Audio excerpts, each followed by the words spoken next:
the Chinese currency has been artificially repressed. It should have appreciated significantly, and that should have been the equalizer.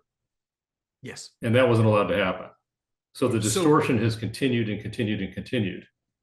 and people go, yeah, big deal. Okay, so first of all, um, we have exporting and surplus has a cornucopia of positive feelings. It's like, oh, good on you. You must be doing something right, you know? Why would you export? You know, it's not the be all and end all. We've moved a million miles away from David Ricardo in the 18th century, you know, intellectualism of trade and the comparative advantage. You kind of been there, done that sort of thing.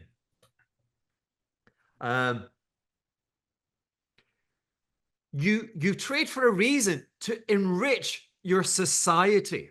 Okay.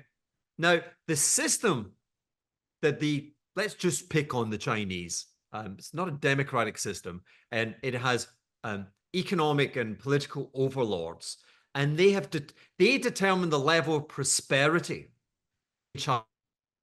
And the Chinese today, the citizens, I have only amazing, wonderful things to say about them, but they've been unlucky because they're allowed to be prosperous and way, way, way more prosperous than the generations that preceded them, but they're not as prosperous as their endeavors, as the productivity of their endeavors would imply. And prosperity has been denied via the exchange rate. If you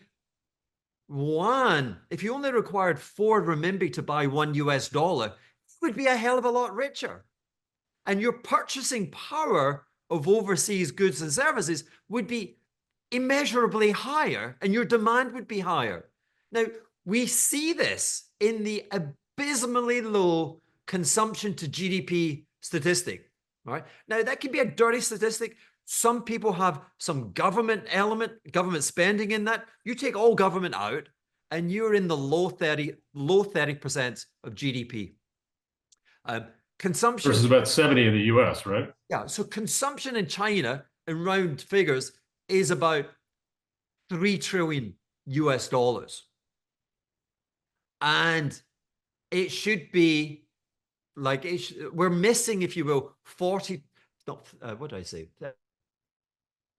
Trillion of additional Chinese private consumption in the world, right? So, and because that's missing, we have a world of surplus savings, because again, one is the other, right? So the Chinese in the model that they have elected to pursue for so long sacrifices consumption domestically in China for savings pools. And that savings pool is then like tipping Mont Blanc into Lake Geneva, you know, like it creates this cascade higher in asset prices. It's all linked. Oh, absolutely. I mean, I sound mad, but I know it sounds mad, but that has been the prevailing macroeconomic situation for 40 years. And I want to say to you that macro hedge funds and macro models and the models of Charles Kinderberger, manias, panics, manias, etc. You know, Sure, I remember reading that book a long time ago. A long time ago, like me. And that was almost the handbook to running a global macro fund. I ran a global macro fund. And it told you crisis. The last time it was appropriate was the Asian tiger crisis in the late 90s. And since then, we've lived in a new macro environment, which is the one I've just described. And I'm saying to you that system, which has prevailed for 40 years, and which has defined and determined money, that system is potentially being put to the knife.